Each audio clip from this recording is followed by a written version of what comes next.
Kung saan nga may malupit, let's try it!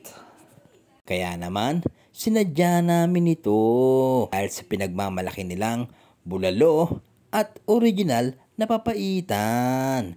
At sa sobrang legit nga nito,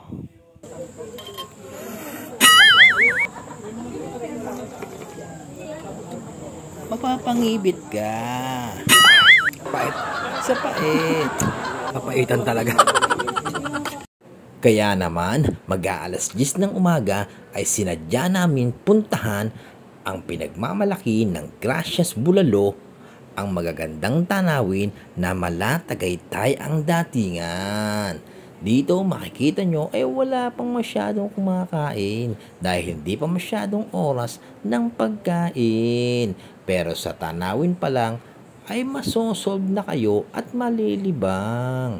Dahil dito ay nakaka-relax talaga. Kaya naman dito ay pwede na kayong umorder. Sa dami ng menu ay malilito kayo kung ano ang inyong kakainin. Kaya dito ay umorder na ako at nag-decide. At habang nag-aantay kayo ng order, pwede kayo mag-picture taking dito. At eto, dumating na nga ang aking order na may 2 rice, responde agad para mamaya ay hindi na ako o-order uli. At eto, may papaitan, ang original na papaitan nila. At sinamahan ko pala ng bulalo. At dito, makikita nyo ang talagang pagka-legit niya. Yung mga laman loob ng baka at bulalo, pinatakan ko ng kalamansi at pinigaan ko rin ng sili. At tapos, nilagyan ko ng patis. At dito, susubukan ko na. Let's try it!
Pait.